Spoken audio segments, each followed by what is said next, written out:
All right. Rocket Will. Good morning, everybody. I'm Will from Spanish wine importer, the Spanish Acquisition. We've spent about the last 15 years bringing the best of Spain to Australia, and today I'm going to split Rioja down, kind of down the middle between two varieties and two separate regions. The split is between, well, Tempranillo, everyone's familiar with the variety now, but also Grenache plays a really strong role in the area as well. It was just 1980s really blew Grenache out of the water, and Tempranillo became kind of the internationalized famed grape of the region, and to the detriment of Grenache.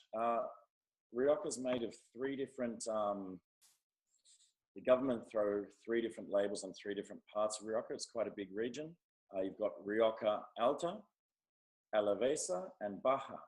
And so I'm presenting a wine from Alavesa and Baja today. Baja is perhaps what I'd like to focus on, as it's been quite maligned and discriminated against in terms of a lot of Grenache being ripped out and a lot of Tempranillo being pumped into the area. But it's traditionally the most Mediterranean aspect of Rioja and the most suited to Grenache.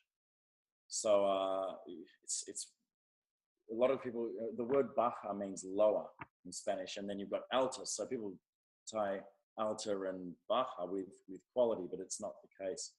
Baja in Rioja is a big plain full of kind of watered Tempranillo, but there's a mountain called Rioja where our winemaker Alvaro Palacios specializes in almost 100% Grenache-driven wines that are grown at 600 meters above sea level. So Baja becomes the highest spot in Rioja, depending where you're looking. So Rioja's just, I think the message is Rioja's not just a big Tempranillo farm.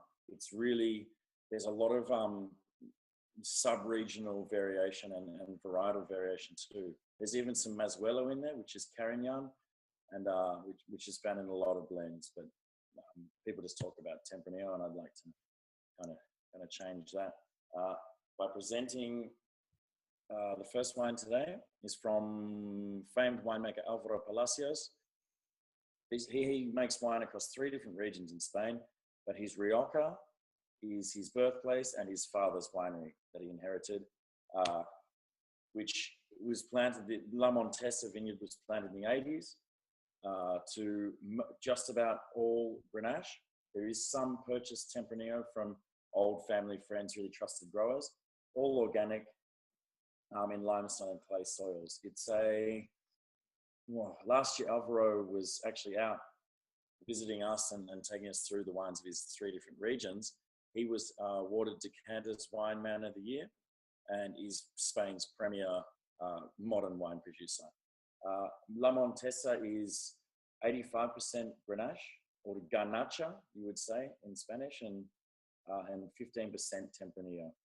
It's a pretty, I mean, if the bottle doesn't show the most exuberant, vital, beautiful purity of fruit, open another one, because the wine should just speak for itself from the get-go. It's gorgeous. 12 months in old French oak, four-year-old, really clean wood. So it it's just in a supporting role. The fruit is the key. It's the kind of wine that you can drink coolish in summer. Doesn't have too much tannin density, but it's also, so it's for, you can just drink it, not think, little, barbecue wine, but sublime quality. But on the other hand, there's lots to look for if you're a wine enthusiast. Search for spice, loads and loads of spice. Really pretty fruit. It's a stunning little wine. About an hour's drive. So Rioja Baja is the easternmost point of Rioja. The valley tightens as you go to the west, and you roll up into Logroño, which is one of the main towns, and you which backs onto the Cantabrian mountains, which lead you over to the Atlantic. So protect Rioja from the Atlantic, essentially. And so I'm contrasting Alvaro's La Montesa against Vina Real, which is a project from one of the big boys of Rioja, but one of the big clean producers. We really love their wines. Cune, they're called. Vina Real is their project in Rioja Alavesa. And this wine, in contrast to the last, is Tempranillo driven Rioja. So Cune have been around since the late 1800s. This winery in particular from the 1920s, this brand, and it is 50% their own fruit, 50% purchased, but from south-facing, really sunny slopes. It is, it's picked, I mean, this is a vintage contrast as well. The first wine's a 13, very wet year, but thankfully for drought-stricken Spain, 13, they got some rain. It was tough in coastal areas, lower altitude, wetter, but in Rioja, sensational. 12, by contrast, was another cracking year. Spain's had a roll with 10, 11, 12, 13, especially Rioja in the more central north regions. But 12, drought-stricken, very, very dry. So two different ways to have your harvest affected by losing crop is too much heat or too much water. But the best producers make the best wine year in and year out. Vina Real spends, in contrast to La Montesa, which is French oak, Alvaro's choice.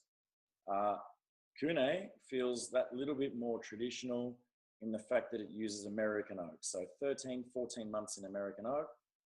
The wine comes out medium-bodied like La Montesa as well. Really, really delicate, really elegant. And I opened a bottle the other day and just tried to get to know it really, really well. Sat there, big glass, not big burgundy glass, give them some air, give them some space.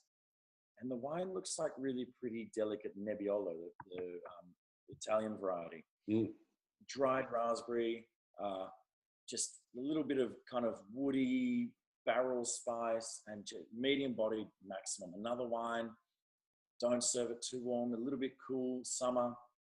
They've both been selected for having low tannin and easy drinkability, but the wines offer quite a lot for their price point as well. So I think to tie it up, Rioja is, I mean, governmentally split into 3 different areas, but there's a lot of terroir in the region. It's really large, and don't forget Grenache. Cheers, guys. Thanks very much for listening. Awesome. I get so pumped by these. Man, it's hard at this time of the morning. It's like, man, I just want to open a bottle. Awesome. You're both beautiful. Yeah, awesome. Thanks, Will. We'll be back as well. Yeah. Great pleasure. Cheers to you. We'll chat to you again.